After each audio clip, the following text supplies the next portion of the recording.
Yo, what's up, Crusaders, crew coach? Hey, listen, I have a special guest with us today, Luke Meek, top production manager, audio engineer in the industry.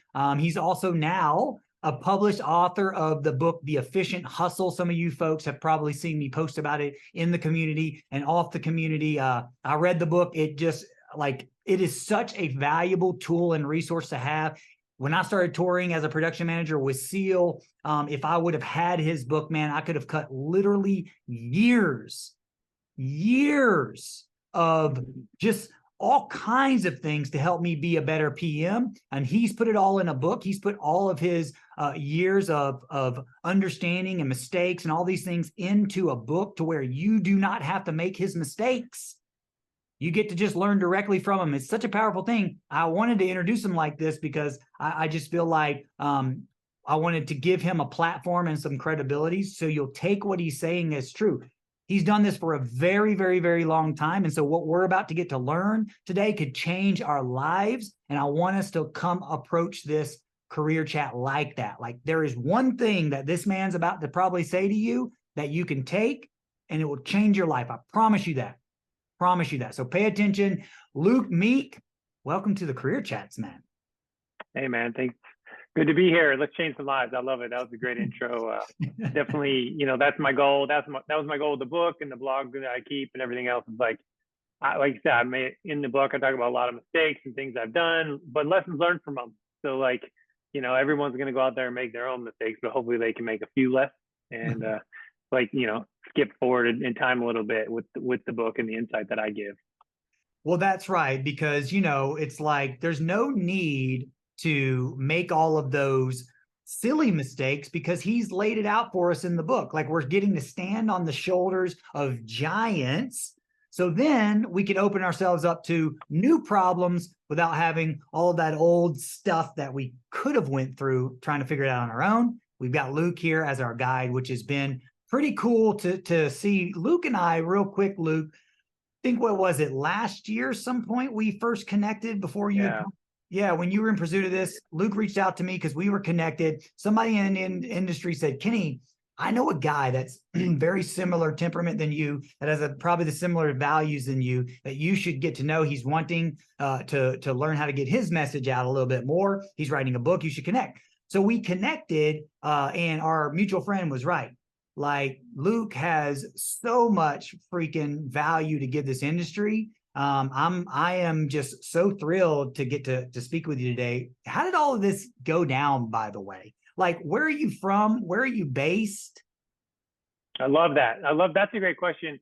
And because I've listened to a recent podcast, Signal to Noise, the episode that you were a guest on, and you made a great statement that, this is what we do, not necessarily who we are. And I took that to heart. And, so I always like to start any of my speaking engagements anymore with like a little bit about me instead of just like, here's everything I do, because like, you kind of know why I'm here, because I'm a production manager and audio engineer. Backstory, I'm from the Midwest, grew up, born and raised in Iowa. That's kind of where I got my start and my work ethic and all that. Other interesting bits. I'm a private pilot. I fly airplanes for fun, which is, a thing I do as much as possible, depending on how much I'm on the road. Another interesting bit, I just rode my bike across Iowa. There's an annual bike ride across the state. Rode 550 miles in 7 days. So that was interesting. And I've done it many times before, but this year was something special with the miles and the heat and the hills. So there's a few little things about me, just to break the ice. I will say, other than that, yeah, like I was going to a community college after high school. I didn't know what I wanted to do, but I knew that if I stopped going to any sort of school, I wouldn't probably go back. So I kept going, and I went to community college. And then at some point during that process, I was like, oh, I need to really start figuring out what I want to do. I love music. I wasn't a musician. I didn't really care to be a musician. So I was like, what can I do to work around music? And, audio came about. I went to audio school in Minneapolis. Okay. Primarily yeah. Let me stop you real quick because, so wait a minute. You were in high school in Iowa and then went to Yeah. community college. During that time, was there no draw to the music industry when in your younger years? I mean, it was literally like a very matter of fact, like, well, I got to choose something, or was there some sort of seed that was planted that maybe even led you to that interest early on? I think that there probably was, but it was subconscious stuff, like like I said, I love music, but I wasn't a musician. For Mhm. whatever reason, I wasn't that interested in becoming a musician. I guess I never consider myself a creative in that regard. So, it was, but I love music and I went to a lot of shows. So I have a feeling that had something to do with it. Like, subconsciously going to shows, thinking, this is really cool, and being super intrigued by, like, of course, the show itself, but like during set change, I'm like, what are all, like, there's a lot of people up there doing stuff right now. And I would always watch that stuff, Yeah. watch what was going on up there. And that was intriguing to me. So I think subconsciously, Yeah. I was like, that probably something that needs to happen someday. Yeah, because that's the thing, right? Like it's usually something that kind of puts a seed in us that makes us kind of turn our attention to this. We're one of those occupations, like a lot of people go to shows, but a lot of people don't even pay Right. attention to that. And there was a reason why Mm-hmm. you, like we're paying attention to that because of that interest. And that's kind of what I find interesting so much, is because everybody that I've ever done one of these career chats with or I talked to, there's always been some sort of seed planted. Like even for me, I Mm-hmm. grew up with deaf parents where music was not even introduced to us really. But Right. then, like, I know where my influence came from. Like, I know, I can think directly, like, oh, okay. And I've always kind of fed that interest and turned it into a passion. Let me ask you something. In community college, what did you go to community college for? So I was just like general studies, arts and sciences, they call it. So it's basically like 13th and 14th grade, So it wasn't nothing, you know, like scholastically wise, it wasn't nothing extraordinary. But for what it was for me is I learned study habits then. Because in high Yeah. school, I cared about high school enough to like do okay. But like I was like, I didn't believe in homework. I was like, I'm here however many hours a day. Like you don't get me after 3 o'clock when I leave, like stuff like that. And then I got to even community college where like my parents were, it wasn't super expensive as far as college goes, but my parents were paying for me to go. I was like, they're paying, like I should try. And so I tried and I was like, oh, if you just like study and do some extra stuff outside of class, you can actually get A's and do really good. And so, like that for me, it paved the way for when I got to audio school where I really had to buckle down and study and do extracurricular stuff. That's why I learned more than anything. I learned study habits in Yeah. those 2 years. So you just randomly was like in community college, and you were like, you know what, I gotta choose a path. And then what was it about the audio pathway initially that was so interesting? Yeah, that's a good question. I mean, yeah, on some level it was like, okay, I got to pick something. I love music, um, and audio. Obviously, there could have been. There's plenty of different industries or jobs to do within music, but I chose audio. I think because my studies were heavily focused on recording studios, not live sound, and so I think just the idea of being in a room and working with artists and stuff like that, that's what intrigued me. And the thing for me, even before I kind of decided on audio, was like I can't sit in a cubicle all day. Like even as a in my late teens, I knew like a 9 to 5 sitting in a cubicle is not for me. What can I do that's not that? And recording, being around music, recording studio stuff all seemed to make sense to me. It wasn't that. It was like, man, it was around being around music and working directly with artists and stuff like that. So audio engineering uh, stuck out to me. And then, I think I probably got into recording studio or, my studies were based in recording because, being a young guy from a small town, touring seemed like that impossible. Like I don't even know what that means other than I go to shows and it looks amazing. But for me to do that, bridge too far. When I did think you learn about that bridge, by the way? Like when did you even know that touring was an option? Was it in school? yeah, once I got into school and you learn like, okay, here's audio, but then here's the different paths. Like you can do a recording studio, you can be a live sound guy, which live sound meant so many things too, local productions, touring, theater, all that. And I think once in school, that's why I really realized the different paths that I could choose because, like I said, when I first went to school, it was like, well, I'm going to work in a recording studio. And then, I learned as I went that there were other options. So you chose the live sound path, obviously. It's interesting because even once I got out of school, I didn't necessarily pick that because, we had some live sound specific courses, but most of it was focused on studio stuff. But once, I got out of school, I went back to Iowa for a little while. And by default, there was more live music venues in Iowa than there were studios. So by default, I started, I did some internship stuff in studios, but nothing really too intense. And the first gig I got was in live sound, working, front of house for a club, because again, there was more of those options than studio stuff. And then once I got into that, it didn't take very long to where I was like, oh, this is where I belong, because I like the instant gratification, where a studio, and you can work on the same song for days straight, where live sounds like, do your thing, fix it, next song, moving on. And I learned that I like that. And just the fast pace. I mean, it's a fast paced and intense industry, and it fit to my personality, I guess. And I learned that pretty quickly. Yeah, man. Well, let me ask you, when you were finished with school, you went to school where again? I went to audio school in Minneapolis. In Minneapolis, and then you got back to Iowa to pursue this with this new degree and this new everything. Right. How did you stumble upon the club opportunity? I know you were like, oh well, there's more of those opportunities, but how did that actually happen? Did you just walk into the club and say, I'm a front house engineer, just got out of school, hire me, or what? How did that work? Super kind of random. I mean, so I moved back to my hometown for initially, and I knew that could be a bad thing, because some people go back and then they get stuck in some job that makes them money and never leaves. I knew that wouldn't be the case. I was pretty determined to make it happen. So I went back, stayed with my parents for a while, put some money in the bank. That was all great. And then when I realized, okay, I'm going to move to this town, which for me, that was Iowa City, college town, music venues, all kinds of stuff.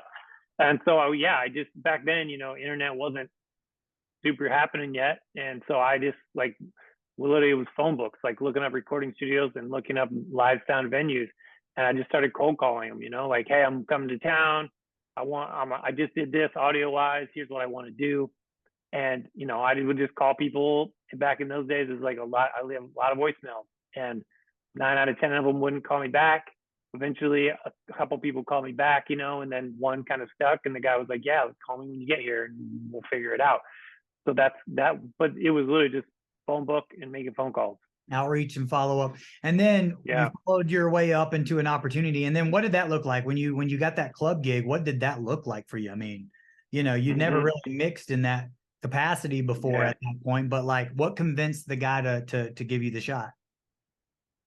I mean, that's a great question. Why he gave me the shot. I continue to wonder this day, man, what, why did he do it? But I think he saw that I wanted to do it, but he did, and it was cool. And it's it wasn't big, I was I made $25 a night, mixing bands, small club. 100? It was probably a 400 seater, okay. small room, but front of, little Behringer or whatever console, mixing monitors from front of house. And how it looked was super exciting and super scary for me. Even in a small club like that, I was like, whoa, if something goes wrong, all 400 people are turning around looking at me, and that's really scary. But it was really exciting because I'm like, man, I'm doing it. I'm out of school. I'm an audio guy, and I'm getting paid to do this. Even if it was $25 a night, it was amazing, And for me, it was obviously not about the money. It was I knew I was getting experience. I was networking. I was meeting people, and everything I've done since then, I could trace back to that gig, And so it was worth every bit of experience that I got. And I'll tell you guys, just to extrapolate on this point is, I know the reason why Luke was chosen by that guy. It's the same reason that I teach you guys, you Crusaders here in Crew Coach, is because your intention always shines through in your work ethic and your communication. His intention, if you heard him, he said, I wasn't there for the paycheck. I was there to grow. I was there to do my career and build my career. And when he expressed his interest to the guy at the club, that's what that guy saw. There's a lot of people in our industry that are like me and like Luke that will see potential. 9 out of 10 of them might not, but 10 of them, that 10th person, they will see your potential and give you that opportunity based upon your potential through the communication of your intentions. That's why I think Yeah. that you were selected, because Yeah. he saw you really. Yeah. And I think I can even build on what you're saying there a little bit because, like you said, as people now come up to us and want to talk to us, I have different people, whether it's family, friends, or somebody, somebody, and they're like, hey, this such and such has a young person, their son or daughter or whatever is looking to do this and this, in live production. We used to talk to them, and I'm always like, of course, I want to help as much as I can, and that is where the rubber meets the road for me. Is like I can tell within 5-10 minutes of like, oh, these people are like going for it. Like if they show up with like, hey, I've done this amount of research, but I've kind of hit a dead end, or like, here's what I want to do, and like, let's talk about, they don't. And then I have other people that's like, help me out. What do I do? Tell me everything. It's like you got to come. It's like if you see that ambition, I'll help you all day long. If you're like clearly ready to go. And yeah, you're right. I like to think that maybe that's how I got that first gig, because I showed up ready to go, and that the person that hired me could see it. But it definitely it's so important to don't just show up and be like, what do I do? It's important to show up and be like, here's what I know so far. Here's what I'm willing to do.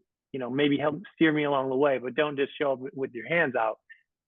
You got to be, show that you're willing to take the initiative. You've already done some of your own research to the best of your ability that you can so far. And then once you get that opportunity, go hard, and like that's what people see, and that goes so far. Like to me, it's everything. And that's what happened to you in this club. Clearly, is you went hard, right? Like what your experience like in the club, and how long did that last before you got your next opportunity? Yeah, so I was there about 3 years. Wow. Like I said, starting out making $25 a night and just doing whatever nights that I could. The club had shows 3-ish to 4 nights a week, depending on the week and whatever. And then so I would do as much as I could. And then I had a full-time job during the day too. And then this was my night gig. What were you And doing? then, I was a tree trimmer. So I would go bust my butt all day and then come in at night and do this and then go back, go do a gig Thursday night, go trim trees Friday, come back again for the weekend. Guys, stop right there. Listen to what he just said, because some of you are in the same position right now where you got your other industry job. I know some of you crew coach members are working in the banks or in construction or these different things. You've got to make the time. Listen to what he's saying. So you're working a full-time job and you're doing 3 to 4 nights, or as much as you can. Yeah. Much as I can, because the other guy that brought me on board, he was still doing a couple nights a week. So there was a time, or a chunk of time, I don't know, a month or two, where he couldn't do any shows. He was unavailable, and so I just did every time there was a band for like 2 months or however long it was. I was doing that and still doing my day job and trimming trees. Because like the reality is, like, we all have responsibilities. Right? I had rent to pay. I needed fuel in my car and groceries. So I did a day job, and I was never mad at that, because I knew I was, as long as I was also doing the club gig, I was moving the needle, and learning stuff. And I could go in some days just super tired and like, not want to be there some nights, but I knew every night I was there, I would be learning something, or I would be meeting someone, and it was just so worth it. Yes, I do. So what happened from that? I mean, 3 years is a good long chunk of time, but it was mainly like tree trimming and just working the one club, or were there other gigs that you did outside the club during that 3 years? Yeah. So I did meet some other people. I met a guy who had a live production company. He did, primarily audio, and we would bring audio to, like, if there was a venue that was doing promoting shows, we would bring in the sound suits for that. Or, the University of Iowa was there, so their student union would do shows, or like have a hypnotist or something, and I would come in and run sound for that stuff. So that was like load in, do the gig, load out, whatever. And I would network / just get a bunch of experience doing that stuff too. So those were my 2 primary, like, audio related things. I would work for that production company or the club gig. And then, so yeah, I did that for 3 years. And just, again, knowing like whatever I was doing, I was learning. Because, you know that you were learning and working towards building a touring career at this point, or you were just like, I'm just growing as an audio guy and taking what comes? What was your mindset at that point? A little bit of both. I mean, I knew live production was my thing, so I knew that it needed to be that. And then, I wasn't necessarily going for touring specifically yet. I was just like live production versus studio. So that was my thing. I was working towards that and networking. A lot of especially the gigs when I worked for that live sound company where we would bring PAs and stuff. We were just the audio vendor, and a tour would come in with their own front of house guys and stuff.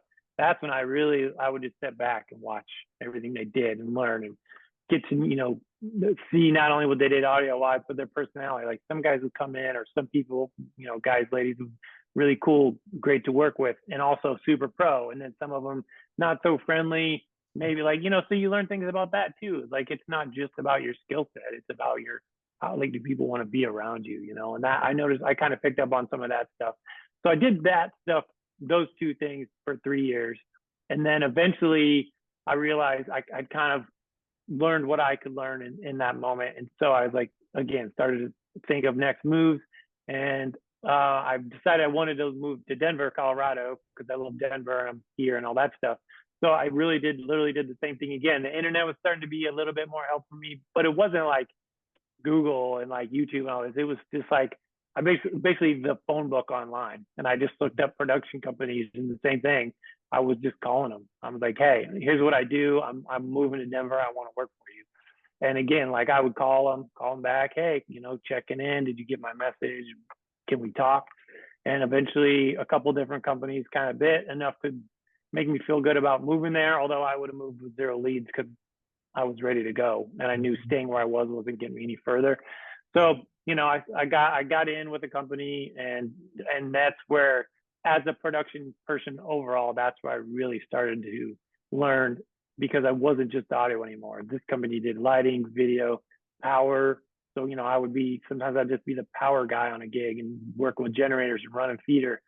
Sometimes I would help the backline team. I would still do audio stuff, but I learned everything. And so that's where like the next level of production for me happened, but still not touring yet at that point. Right. Yeah. I mean, and that's one thing that I teach our crew coach, our crusaders here, is to go and be really versed, to really have a good understanding. That's why I really love pushing them towards stagehand work, because at stagehand, you get some deep understanding quick of all areas. Yeah. And, or if pushing them into like being with a local or regional full production company at ground level will also kind of give them that similar opportunity. Do you feel like you feel like it didn't have to be 3 years before you moved on? Like at some point, like a year in, you were like, I'm pretty proficient, I could move on? Or do you just felt like, were you just dragging? Do you feel like it had to take 3 years for you to build up that experience? It obviously did. No, I don't think so. Probably less. I don't know how much less, but definitely less. But for me, it was more than just, at that point in my life, it was more than just career. It was, like, where do I want to live? How much money do I have to make a move? Yeah. Where do I even want to go next that's conducive? Because at that point it was like, I definitely wanted to move somewhere where I could get work / kind of climb into a better position, making more money, learning more, all that stuff.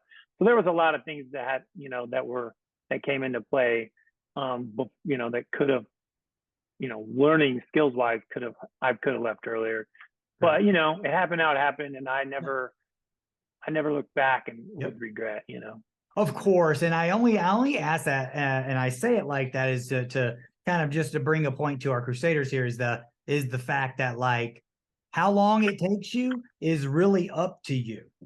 It's really up to you being as connected as and intentional as we as crusaders are. Most people are not. I just want to say most people are not as intentional, and most people in our industry are just kind of moving through the opportunities and the motions and kind of looking very short-sightedly. When did you start to think about this longer? Like, think about like, oh, shoot. Did touring at this point in Denver, working as a regional production company, how long did that last, by the way? Also 3 years. Yeah. Another 3 years. Okay. Yeah. There was a big chunk of time in my life that everything moved in 3 year cycle. A lot of things do completely randomly.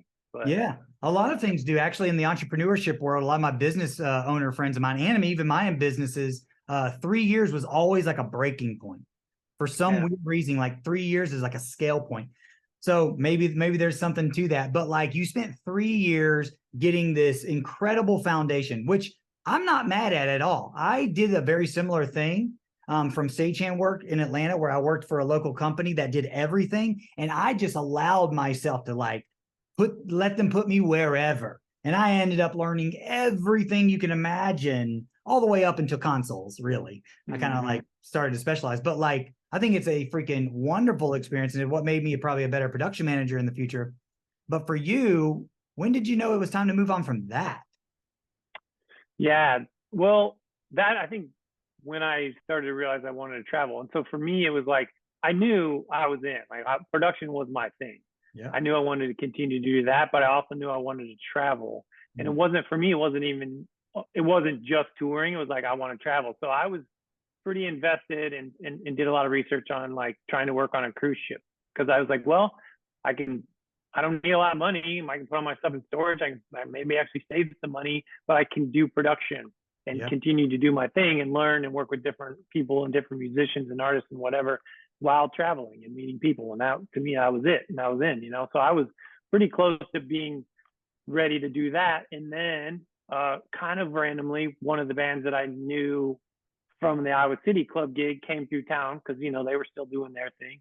And I just went to see them because, they had become friends of mine. And I went to see them and they were like, standing like, hey, what's been going on? What are you doing? What are you up to? I'm like, well, I'm thinking about like trying to get a gig on a cruise ship. And they're like, well, we need a sound guy. You want to come with us? And I was like, done. Like that was it, because like it still checked all the boxes. I could do audio and I could do production and I could travel.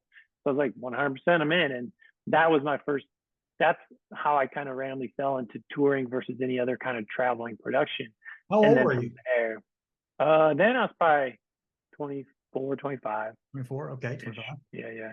Somewhere in there, yeah. And what was the name of that band? A band called the Nadas, who's still around. And just last week, I went and hung out with them on the road for 4 days because they had some stuff that ended in Nashville where I live. And I was like, can I just come hang out with you guys? And then you just drop me off and home when we're done. So they're still out and about doing their thing. And, it was great. It was a massive experience for me. I mean, that's even having done production in a live setting in Denver and doing all the different things, like getting on the road and like different venue. This was not like we're carrying compoles and stuff like that back in those days. It was like show up, different everything every day. Maybe I had a mic package at best. So that was another like stepping stone of like jumping in the deep end and just figuring it out. No doubt, which there's going to be a lot of those moments. You got a lot of those moments ahead of you, and so do I. Absolutely. And so how long did that tour last? That was your first tour. What did that look like? Did you stop working for the company or did you go to freelance status with the Denver company? What happened? Yeah, so that was 2005. I became a freelancer. I left Denver, went back to Iowa because that band's based in Iowa. So I went back to Iowa strictly for the gig. And it was like, for me, it was like, this is what I need to do. Like I took the gig, ready to move, all that before I even knew what I was getting paid. Because I was like, this is what I want to do. This will get me going down, the right path. So I did it. So I moved back to Des Moines at that point. And then that was when I became freelancer. So since 2005, I've been freelance. And so it's interesting because they were like, regional bands. So like we wouldn't do tour necessarily. Like we would go out for a week or two and then come back. Or we would go, okay, all summer we're going to do 3 or 4 nights a week and do weekends and then come home. So I was in and out a lot. So I was kind of always on tour, but also always based out of home, almost like a country gig, like country tours a lot of times do that. It was a lot like that. And then every once in a while we go on like a longer run to the West Coast, or we go to the East Coast and down south through Texas and stuff like that. So, I loved it because I was always doing shows regularly, although not on the road every day, always, And how long did this last? Another 3 years? You got it. Exactly. Yep.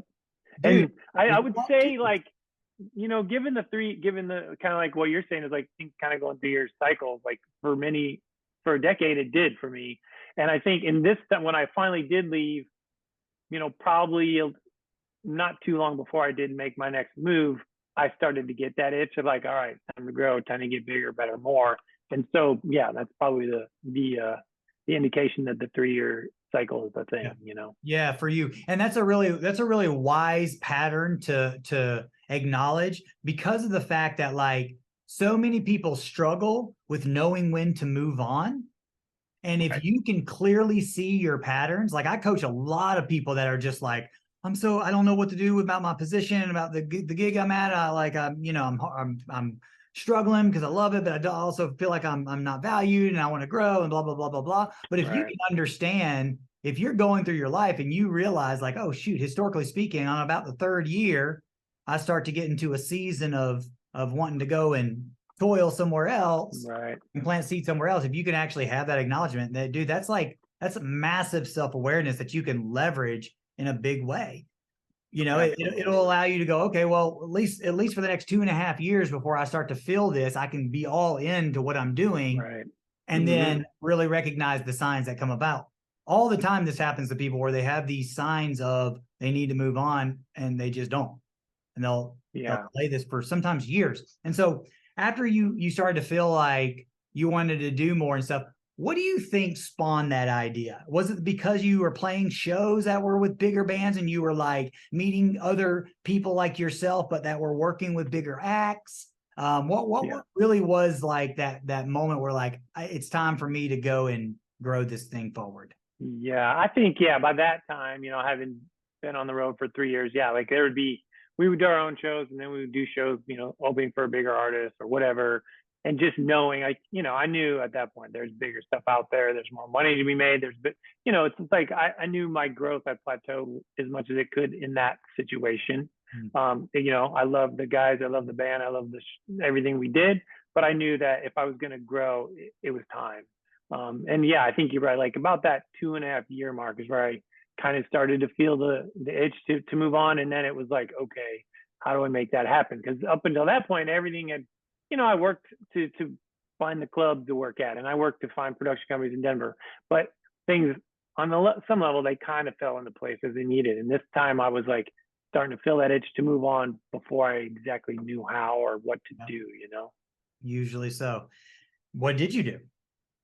I think a lot of it was for me was utilizing the network that I had built up, which at that point wasn't real big, it was still a Midwest thing. But I would just talk to people, let them know, hey, like I want to do bigger stuff, and kind of get my wheels turning on like where would I go next, And so at the time for me, it was like, okay, I think to get in, I should probably work for a production company, like back in those days, what's kind of the same, like Claire, Sound Image, stuff like that. And so I started again researching these different companies. How can I get into one of these places where, I knew coming into a company like that, I would be coming back in on ground level one, in their eyes, I'm a beginner, I'm doing clubs and regional stuff, and these guys are doing the biggest stuff in the world. So that was nothing but, places to grow. So I started reaching out to some of those companies, the same thing, reach out to them, say, hey, here's what I've been doing for the last chunk of years. Here's what I want to do. And, eventually I would hear back from them and, oh, nothing's going on right now. Check back later. Eventually I did get an interview with Claire. So I flew out to the Lidditz office, interviewed with them, fingers crossed, held my breath until I heard back, didn't get the gig. They were really cool about it. And they were like, here's, you didn't get the gig. Here's why, work on this, come back later. I was like, awesome. That's great insight. They tell you. And so, remember? yeah, I mean, back in those days, digital consoles were definitely climbing, but they weren't like what man, like now it's all digital. And so he just told me like learn to get better at digital consoles because you're gonna need to know that. That was the main thing he told me, and that was probably the main reason I didn't get the gig because I had worked on them, but I wasn't fluent on anything by any. So he's like, learn, get better at digital consoles. I was like, noted. And to me, I was like, great, now I know what I can work on. Yep. So, my thing, and that was like January. So that was like 2.5 years into my 3 year stint. And so then it was still like, okay, trying to figure it out. I didn't get that gig. What's next? Kind of spinning my wheels a little bit, doing what I could, reaching out to people. And then at some point, somebody connected to the band I was working for said, hey, is your guy available? Because we need somebody for this. It was a US tour as a support slot. And it's interesting because I kind of said no to that gig at first because they were like, hey, we need you to be a TM and a front of house guy. I was like, TM? Whoa, like I'm an audio guy. And back then I knew nothing about being a tour manager. I was like, man, which was silly looking back. I'm like, dude, just jump in and figure it out. Right. But then I was too nervous. I was scared. I was like, I don't want to, this is kind of like my first shot at internet, national tours. I don't want to botch it. So, well, long story short, we worked it out to where the guy that had hit me up about the gig's like, it's cool. I'll be the TM. You just come in and run production. So I did that. And that was like, a month of work, supporting a bigger artist. And then the artist that I was working for had more stuff in the books, and he was like, wanted me to keep going with him, and he needed a roommate in LA. I was like, cool, let's do it. So I moved to LA. Cause like, I knew by that point it was time to get moving. So as soon as I had that opportunity, I was like, let's go, I'm in. I was like, I got to take this shot. So wait a second. After about 2.5 years in, you feel a little bit of a disconnect and a lack of growth. You go to try and reach out to these different opportunities. They don't pan out. And you end up being convinced to move to Los Angeles with the same band that you've been starting to feel like you're not growing with. But no, sorry, let me change that. Let me change a little bit. Okay. The band that I was working for, I had went to do another tour with a different artist. Okay, so it was for like a month. It was that guy. Yeah. The band from Iowa, they were still doing their thing, and I had went to go with this other guy for like a month. It was supposed to be like a month run and then go back to Iowa. I gotcha. And during that month run is when he said, hey, I need a roommate in LA. And you were just like, it was like 2 weeks in, and he had started talking about that. He's like, I need a roommate. I was like, I'm in, let's go. Like, it wasn't like, I'm going to LA, I'm going to make it big and blah, blah, blah. I didn't have a plan. I didn't have a bunch of money. I was like, he needs a roommate. Let's go. That's right. And you're knowing that like, it's like, it's like, once I get there, I'll figure it out. That's right. But if like, I don't take the opportunity now, then who knows when the next one comes, So I was like, I have a place to live, and I have a guy that wants me to continue working for him, and he will, he's not like going to make me the next big front of house star, but it's a step that I needed to take. And I knew that, And I just want to stop right there, because like as a career coach, I'm very tactical. I'm very like cause and effect. You know what I mean? Like are the things that we do produce certain outcomes. And I think the biggest reason, in my opinion, and it wasn't to no fault to you, this is what most people do, is like he was able to just kind of take this opportunity in LA and without really having an idea on the back end of this, because he didn't really have direction other than the fact that he just wanted to be in this production game, period. And see, you can play it, you can play this like that. You can, and you can see and hope that you land on some sort of solid ground, but you can also be intentional about where you're at and why you're at and this, that, and the other, Fortunately for him, he had that childlike enthusiasm of growth mindset of like, well, sure, I'll dive in to do whatever it takes, because it's pushing you along in some positive directions. But at the same time, though, when you do not have that clarity, you end up just kind of accepting the first thing that comes to be. For you, what was the outcome of accepting this LA opportunity? That's another one of those like major stepping stones for me, that kind of one thing led to another, which I'm happy to go into. But I just kind of want to emphasize what you just said. It's like, I 100% agree. I wish I would have even known what it meant to be intentional about what I was doing next. I was definitely, for all these different years in these 3-year sections, I was definitely kind of floating along, being like, well, let's see, I'll do this for a while. And then with no, again, I knew I wanted to do, once I got out of school, I knew I wanted to do audio, but what did that mean? And like, once I did live sound, I knew I wanted to do live production, but what did that mean? And then at some point I realized I wanted to do tour. So it's like, I wish I would have had more clarity and been more intentional. I probably could have, of those three 3-year sections that equaled up to almost a decade, I probably could have cut that in half if I would have been intentional. So I'm all about like, kind of trying to figure out what you want to do. Like, yeah, you can float along. It's like, man, like, be intentional. It's huge. I wish I would have been more intentional. I try to be more now that I know that, and lessons learned, it's all good. I got to what I needed to get to, but yeah, man, I love that. Be intentional, like really go for it. We have X amount of time, right? Like he just said, he spent a decade to kind of get to that point. And y'all know my story. It was like a year and a half, before I got like my first big jump, and intention has so much to do with it. Like understanding why you're doing it, what you're doing it for, and then how to do it, and then being able to like, there's no other options, and then take all that off the table. Because that's the thing, like you can fumble your way through opportunities to next opportunities to next opportunities and next opportunities, but it's going to take who knows how long, and it's going to be probably a little unsettling.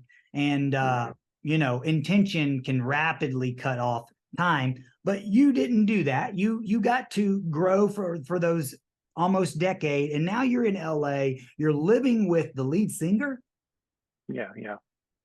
of this band. What happened, man? What happened next? Yeah, so I think from there moving forward is definitely where my intentionality kind of picked up a little bit. Because I knew by then, okay, I want to tour. This is what I want to do. So let's start climbing. Let's start getting better gigs, making more money. And so, although I will say I do feel like it's important to point out, like from the get go, it was never about the money and how much am I getting paid. I think that's the wrong mindset to come in with. The money we all need to work. We all need to pay our bills, but like, if that's your first priority, you're in it for the wrong reasons, and it's going to take a long time before you get to where you want that on that regard. So like, don't worry about the money other than like, make sure you cover whatever ends you need to cover, but go for it. Like, focus on the gig, focus on getting better, and that stuff will kind of fall into place. So I will say, of course, money at some point was like, okay, I would like to make more money. But even then, so once I was in LA, the intentionality kicked in, and I was touring with this guy who I started to live with. And, we were touring and he was doing gigs. But then, after 8-10 months, his tour schedule slowed down. I was like, oh man, I live in LA now and I need to come out here with a plan and a big savings. So that's when it was really like, we had done shows with other bands, whether we were the opener or they were the opener or whatever the case may be, and I just called people. I was like, hey, I see you're going on tour. I'm hanging out. I would love to go out and be a guide in front of house. What do you mean you called people? You called random people? What did that look like? What do you mean? No. Like bands that we had been on tour with. So I had kind of networked, they had become my friends on the road a little bit. I had their numbers, So like, hey, I see you, I'm sitting at home, because they'd be like, well, I don't know if we can afford your rate. Mom, I was like, I'm sitting at home, make me an offer, I want to go and work. And I saw it as an opportunity to because I knew I needed to be if I was going to be a touring sound guy, I needed to be on the road and just doing it. So, I called a couple people. One guy's like, cool, let's do it. So I went back on the road, and from there, I would continue to network. Like if a band would come out and open for us, or we would go open for them, same thing. I would just network and say, hey, I'm with these guys now, but like, let me know. Like if you need, I would love to work with you at some point. Here's my info. And then, I would get an email at some point from someone else like, hey, we're about to do our thing. You want to come out? And then it just went from there. It was like, it's all, once you get out there, it's really about networking. And like, if you're with the opener, become friends with the headliners. And if you're with the headliner, treat the openers good. So just to delineate though, because what Luke's talking about is right. His intentionality changed to, okay, now I need to actually play this game correctly. Gigging is not the game. That is the results of the game. The game is, he's saying networking. I call it relationship building, because networking to me is that initial contact. Right. When you say you're friends with somebody, you've gone past the networking stage to building a relationship with them deeply. And that's where your opportunities lied, right? Yeah, absolutely. 100%. Did you maintain those relationships throughout this time? Like how long was this period of kind of like building your network relationship web out there during this time? How long? I would say like the first, honestly, not that long, 6-8 months, of me being out there and just doing gigs. Because then, I, like you said, I become friends with some of these people enough that I could call some people when I was slow and not working much. And so it didn't take me that long, because again, I knew this was my opportunity to like start working with these people and get to know them, and they become they become your friends, and and then it's easier to make those calls and say, hey, I need to work, Yeah. Or just simply to catch up with people, and they're just like, oh, you're not working right now? Well, they're definitely going to keep you in mind. You don't even have to ask your friends. They're going to keep you in mind. Yeah, of course. And that's what it became too over time. It's like, yeah, let's go just have dinner. And if work comes up, which we're human, so it does, then, then of course, then you can speak on that. But yeah, it really is, because at the end of the day, as your network gets bigger and your friend, these people become your friends, and that's who we want to tour with more than anything. The relationship, get out there with other friends, people that we enjoy being around. Well, that's what I tell my crew coach members. It's like, you Crusaders, I could not even, if I wanted to, really use you or put you on gigs and refer you for gigs. Like, you might be in the same network as me, but like, I don't know you like that. Right. You know what I mean? And it's like, that's one thing about Crew Coach here is when people join, they know that they're not getting Kenny's network. Right. They can after they earn it, and they show me who they are, and then I get to know, like, and trust them, and I can build a deeper relationship with them. But like, just because you're in the same network as people, just because you've got their number and their email, and maybe y'all friends on social media, does not mean that y'all know each other enough to offer each other opportunity options. You got to build a relationship. Yeah. Obviously, while you're on tour, that's the most profoundly powerful way to develop relationships because of sheer proximity. And that's what you did. What happened, man? Like, did you end up getting an opportunity that was just like life shifting, or what was the next kind of milestone? Yeah, I think, probably the biggest next big shift for me, because, there was many years of like being a front of house guy, band in a van, touring around, whatever. It was all great, continue to learn, continue to meet people, make friends. And then, yeah, I think the next biggest one for me came in like 2010 when I got asked to be a production manager for the first time. So it was like a front of house production management gig. And a friend of mine who was also a front of house guy, I was like, hey, actually, it was like, will you run monitors?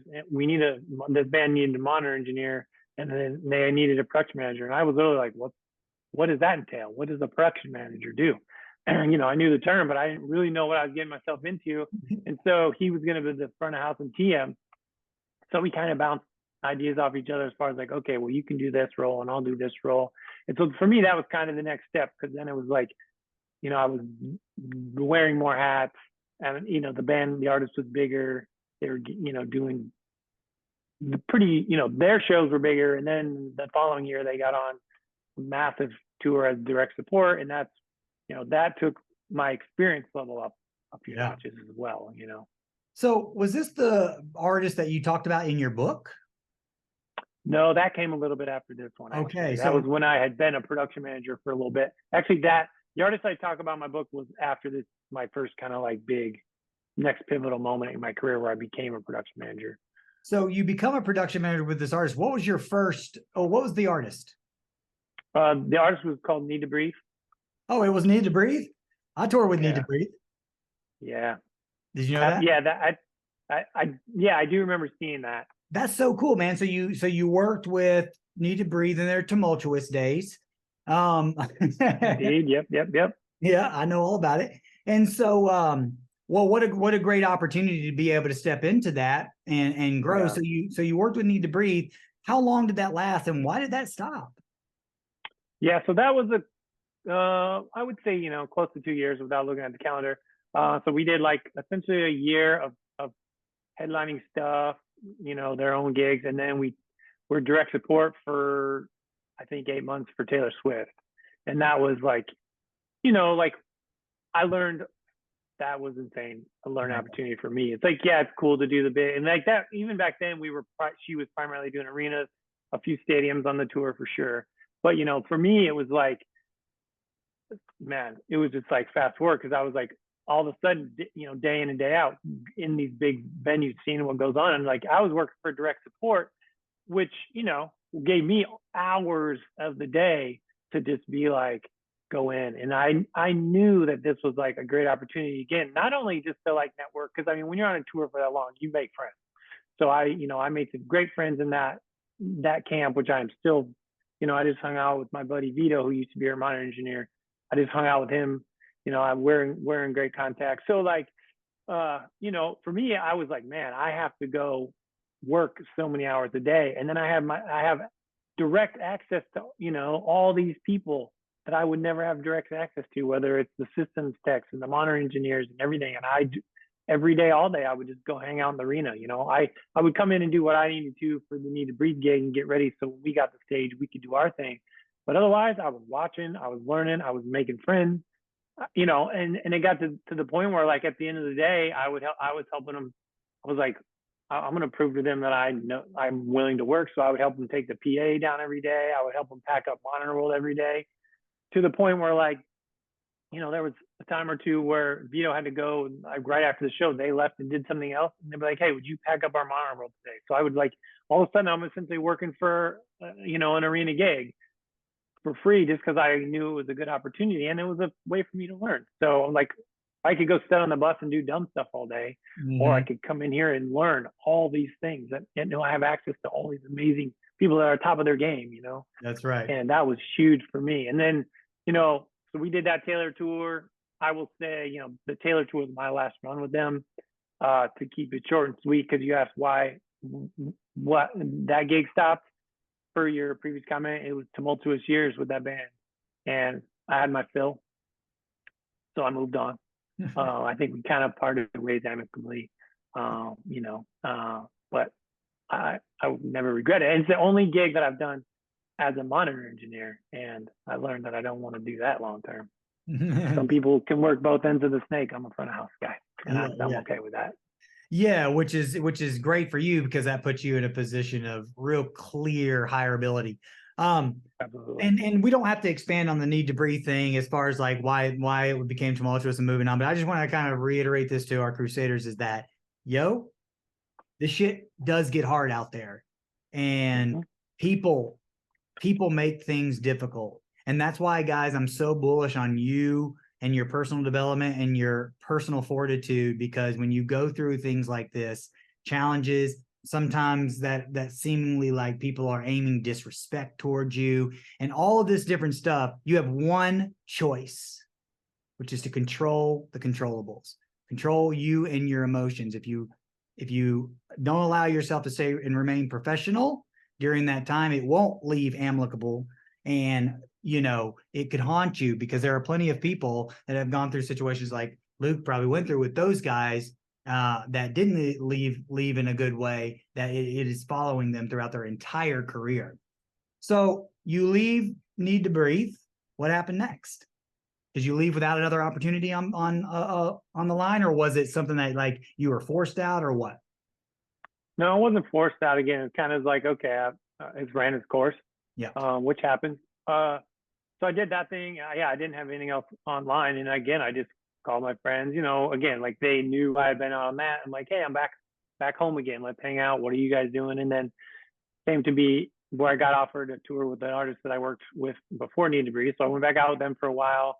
And then again, just kind of continuing to be in touch with people. And How then are at you some feeling point, about that, Luke? When you went back to go work with that artist after Need to Breathe, they were probably not doing, big, huge shows, right? Like, how was that from an right. emotional ego standpoint? Did you feel a little bit gutted? Man, it's been a long time. So I'm sure that there was a little bit of it, but to me, I looked at it as a chance to integrate with this artist what I had learned with in the big leagues. Like, okay, I'm going to take this. I'm going to become better at this level. Mhm. So when my opportunity for whatever comes next, I'll be ready to go. So it's just like I'm not going to go back. Yes, I'm not doing this huge stuff, but it's not like I'm sinking down to this other level. It's like I'm just going to bring these guys up to my level the best that I can in a Yeah. positive way. Not coming in with an ego, but coming in like, man, these are the things I've learned. Let's do this to make our life better, and easier, more efficient, whatever it may be. So I love I that didn't take so it as an much. ego hit. I was like, let's do what we do here even better. Yeah. Yeah. Well, that says a lot about your character, man, because a lot of people that end up stepping back from roles and responsibilities have a difficult time accepting that from an ego standpoint. I work with people all the time where it's like, Yeah. they'll tell me, well, I've been doing this for 15 years. It's like, yeah, I get it, but you're where you're at right now in this role. I'm just trying to work with you. Right. So Yeah. Yeah. Right. Exactly. Yeah.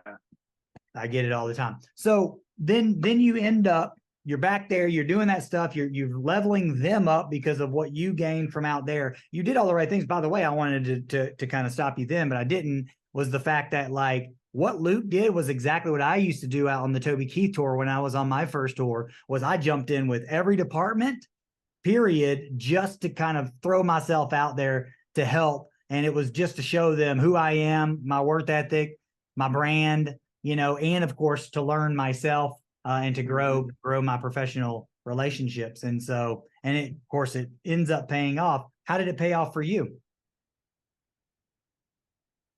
Did you get an Yeah. opportunity from that? Well, I think I continued. It paid off in that like people knew what I was doing. People saw me at, with this artist doing this or whatever. And then, again, I think, the next gig, which was the gig I write about in my book, came about because, again, of just the friendships that I had and connecting with people. And, it was literally like, hey, I see you're coming to town. Like, let's grab lunch when you're in LA. And then it was like, oh, yeah, I'm coming out, but also I need someone for this gig, So it was like one of those things, like I didn't hit this person up for a gig. Was it a Yeah, manager? it was a manager. Oh, okay. Yep. Yeah, I was manager of another artist, but I for some reason knew they were coming out to LA. I was like, hey, I see you're coming out. Like, let's meet up. And I literally was hitting him up to grab lunch, and then he's like, cool, I'll let you know about that lunch, but like I also need someone for this artist, which happened to be Owl City, which then that came later in the year. So it was, again, I think it was like just me, being on the road, out there doing what I do, try to be the best at what I could be based off what I learned on this other tour that was way bigger, and and try to maintain and grow from there. So because like, sorry, I guess I'll finish that statement. Please. Or that thought is like, the idea was like the Owl City thing was much, significantly bigger than the thing I was doing that I did after the Taylor Need to Breathe tour. So I think, having done that, and learned a little bit that proved or, made people feel comfortable giving me a gig with more responsibility and stuff like that. Yeah, I'm sure, man. Absolutely. Well, that's it. It's all about that leverage, that personal credibility with yourself, and then your confidence to put yourself out there and say, yeah, exactly. Yeah. And it's all leverageable. So I won't go dive in too much into Owl City because of the fact that I want my students or my crew coach members that haven't read your book to read your book, because I think that you'll gain a lot of value from it. But what I want to know is, because you do talk a lot about this in the book, but what I want to know is from Owl City, as a production manager, getting to travel the world, did you feel like, because you were saying in the book that Owl City had a hit going on and like they were on the rise and doing all this good, all this growth and stuff. I got to be honest with you, I've never heard of them. And my question to you is, when you were with them on the rise and all of that stuff, did you think that you were going to be with this artist for a long time? Like this was like you finally found an act that you could grow with, and like, they're going to be on the top and you're going to be on this ride with them. And how long did that ride last? Yeah, that's interesting, because I think even back then, I think I look at now I look at gigs more of like, okay, this is an artist I can grow with. And that back then, for me, it was, freelancer. It was still gig to gig. I was like, and I speak directly to this in the book, is like, I got offered the gig, here's the dates. And I was like, oh man, this is like the next 7-8 months. Cool. As a freelancer, I'm good. I'm going to be working the rest of the year. And that's what I saw that as. I didn't see it as in like the next, I'm cool. I'm going to settle in and be with these guys for the next chunk of years or whatever. I was like, cool, I'm going to do this for the next so many months. And, that said, it had turned into a thing that, I ended up working with them for many years. They're about to go on a tour this fall, the first one I'm not a part of. Okay. So how long did you work? 2012. Wow. Essentially, I would say 2012 to 2018, because like I'm still in touch with the artist, and like I'll do some production stuff with them when they're not on tour and that. But the last full tour they did was 2018. So I would say there's a 6-year period that I was, when they were on the road, I was doing that. They were like my first gig, like I would get their schedule and then build everything else around it for those 6 years. So it did turn into a thing where like they were my primary goal, and I filled in and I liked the camp. But when I first got that gig with them, I wasn't looking at it like that, because I think even back then I didn't realize that was the thing people did. I was like, oh, you're a freelancer, you take a gig, you take this gig, you move on.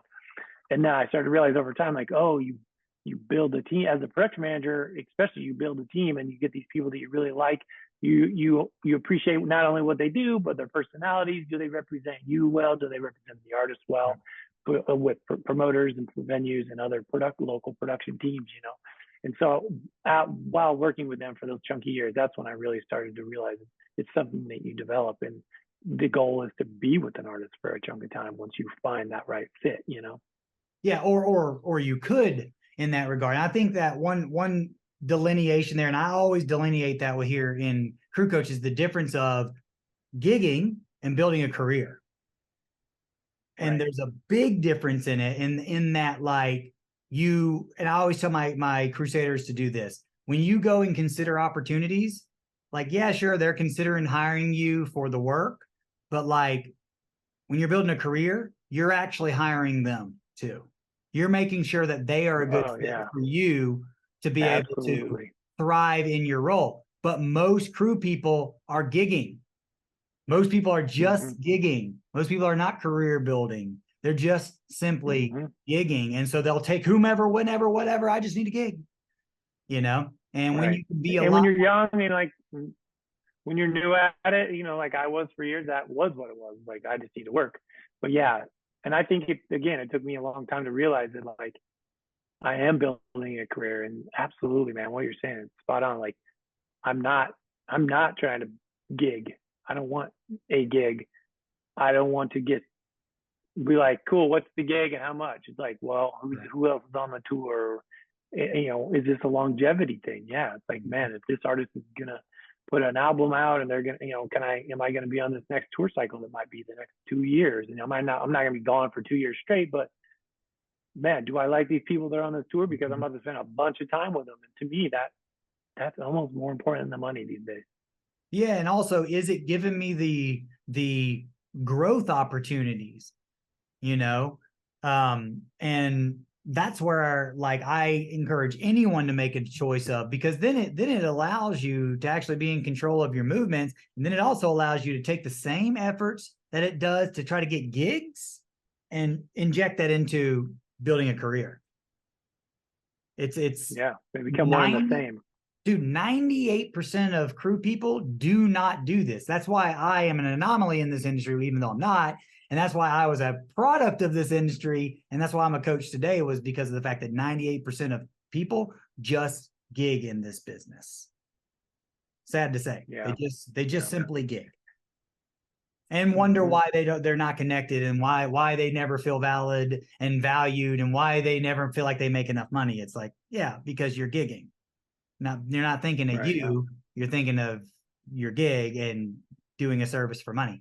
And so let me ask you, on the 6-year side of that thing, I know that you went to go work with Carly Rae Jepsen. Was there any other artists other than Carly Rae before then? So many. So many. I mean, you know how it goes. So, like, I would say the next kind of like gig, like you're saying, like, career step for me, where I really settled in with an artist for a chunk of runs, was Andrew McMahon in the Wilderness. Who Andrew McMahon was from something corporate, and then he was Jack's Mannequin, and he changed his band a little bit over the years. But I was with him for a couple different tours throughout a couple different years, you know, in and out a little bit. That was kind of my primary thing. But, you know, I was still freelance, so I would do either one-offs or short runs with different artists and stuff like that. It's so many, you know. And mainly audio? You know, it is almost always audio and front house audio and production management. Some of them I did were just production management. I did, you know, a tour, a couple different seasons, 3 different years of the holiday tour called Manhattan Steamrollers. So that's like a Christmas show. And so every, you know, holiday, you know, November, December, I would be the production manager for that tour. I'm trying to think. I feel like most everything I did was dual role, you know, so I would be front house audio and production management. A few, you know, 2021, I did All Time Low just as production manager, but most stuff was dual role. And every opportunity that you've had in those years came through your relationships. Is that right? Yeah, absolutely. There was never, I would say after Owl City kind of came around in 2012, I never really hit people up, or like gigs come to me sometimes when I need them, sometimes when I'm not ready. And so it doesn't always work out for all the reasons. But yeah, after that, it was really, you know, fielding offers, which is, you know, I'm blessed to be in that spot. And then, you know, allows me to be kind of like you're saying, is like be a little more choosy and really, you know, get the career and the longevity that I want. And can I be a little more picky and pick the artist based off of, I mean, let's be honest, I'm mixing the show, the music I want to listen to every day. Is it the crowd, you know, there's the crowd that show up for this artist, people I want to be around, but also most importantly, it's like, what's the crew like? Are they cool? Do they get along with each other? How do they welcome new people? You know, what, if I'm coming in, somebody else is going out. Is there hard feelings there? You know, like all that stuff I take into consideration now, Yeah, for sure, man, because there's so like you were talking about, oh well, I did this stuff for free or I did something for free, and it's like, well, it's never for free. It's always, there's just different types of compensation than money. I think Absolutely. I think travel, certain areas to get to travel to is compensation. If you've never Right. been to freaking Amsterdam or New Zealand or Iceland or something and you get to go there, like people spend thousands and thousands of dollars to get to go to these places. We get paid to get to go to these Absolutely. places. To me, travel is Yep. compensation, you know, Absolutely. getting to Yep. be around certain techs and engineers. Like if I ever got to tour with certain guitar techs or keyboard techs or drum techs that I know that like, oh shoot, getting to tour with these people alone, like I am going to Right. get to soak up so much of their knowledge. So to me, that's compensation. Like there's so many Yeah. forms of compensation beyond the paycheck that when you're building a career versus gigging can influence your choices and should influence your choices. But most people, Absolutely. 98% of people just choose based upon simple parameters of what's the gig and how much does it pay. Money. That's it. Yeah. And then Yeah. they And, wonder why they're directionless. yeah. Yeah. I mean, like I said, more than ever, all those things come into play for me. And they are compensation of some sort. It's just like if you get a corporate job and you're like, okay, well, what's my 401k and what's my insurance plan? Well, travel is another one of those. And like, networking is another one of those, or, meeting and making great industry friends. That's all more versions of that. It's like, yeah, I want to go to Tokyo as much as possible. What's your tour look like? Are you going to Japan? Because I want to go to do that. That's right. That's So right. And all of those things should come into consideration. What was the next consideration for you? Because you were freelancing and working with that band. And then when did the Carly Rae thing happen? the Carly Rae thing happened. Well, I did some fill-in stuff with them in 2018, because I was between gigs or whatever, trying to slow down my touring a little bit. And they had some stuff. So I did that with them, with that camp, and got to know the camp then. And then they were about to embark on a big like new album, big tour cycle, and they had talked to me about that, and I was like, ooh, like I need to be home more than that's going to allow me, so I didn't do it. And then it came back around a year ago, so sometime in 2022, early 2022, I got on board with her again, and did a bunch of summer stuff last year, a headlining run, and then some headlining stuff this year as well. And So has that been your main gig this past few years? Or has there that been was that was my primary gig for the last, since early 2022 on to up until this summer. Yeah. And now switching gears a little bit, a lot of focus on the book and stuff like that. And we'll see what happens next. Again, like the gigs, the offers have come in, and I'm just trying to, as you're saying, like see what are all the things, what makes sense as longevity in my career, and stuff like that. What do you think when it comes to your next move? Okay. What do you think your biggest factor is going to be in making this choice? Man, that's tough, because I'd say it's almost a tie between, I think, kind of what you're saying of like career longevity. Like, if somebody hits me up for a gig, it's like, well, are we going out for 3 weeks, or is this going to be like we're going to be on and off, but maybe for like the next 2 years or the foreseeable future? Like there's a lot of what they call legacy acts that are like they work all the time, but they're not on the road 12 months a year. They're on the road indefinitely, but like maybe weekends or a couple weeks in there. So maybe they do 100 shows a year, but they're not doing 100 shows in a row. And so I look at longevity, like, is this going to be something like, am I going to do this gig and then have to start over and find another one in 2 months? Or is it going to be something that hopefully just kind of carries me out for a chunk of time? And then the other thing is like, again, like what's the crew like? Is it going to be people I want to spend every single day with? That to me, those are two very close things. And I don't know. To be honest, if I'm picking one or the other, I'm picking crew. Like, is this a family I want to join? Right. Because that makes all the difference to me, is the people you're around. What happens though when let's just say that, and I'm going to put a scenario out there for you because this is a common scenario. What happens when the opportunity for your next thing comes from a friend that you trust, that you like, and he's like, dude, it's great, man. Like, these people are awesome. You're going to love it. It's awesome. And you're just like, okay, good people, man. That's awesome. You get out there and you come to find out that, like, unfortunately, there's like this one person that is ruining the vibe, man. Right. Yeah. Like, That's almost inevitable. Almost inevitable. I found, like, how do you handle that? Like, from a career choice perspective, do you retreat? Do you say, I'm good? Or do you muscle it out, stick it out? Do you try to communicate? Like, how do you handle that situation where you think you're making a great career move and it ends up being like a bit disappointing because of some personality like that? Sure. Yeah. And I think that that's almost inevitable on anything you do. And I say that because it's not any tour you choose, it's any gig ever, whether you're in a cubicle or something, like you have a day job like that. And I think that's the first thing I tell myself is, like, it doesn't matter what I'm going to do. You're never going to get a job with 100% of people are awesome all the time, always. Like, we're all humans. And so I think the thing is to keep that in mind and, like, well, yeah, well, what if I left this?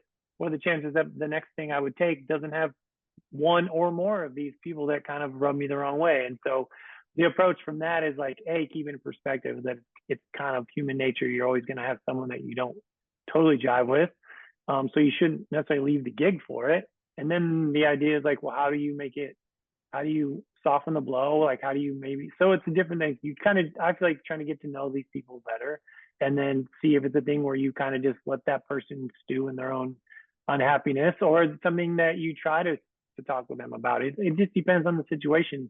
If it's something that you need to pull them aside and be like, hey man, like, what's the deal? Like, it's not jiving, but I want it to jive. So let's get on the same page. Cause sometimes it's just a silly misunderstanding that can be talked through, and sometimes it is completely just different personality traits. And, you'll talk to other people on the tour, like, man, does this person do this to you? Like, yeah, that's this so-and-so. It's like, oh, so, sometimes people just understand. I always make it my goal in life. I don't ever want them to be like, well, that's just Luke. It's like, I don't ever want to be that guy. It's like, you just kind of got to fight through it to get to his good side because he has this other bad side. I don't want to be that guy.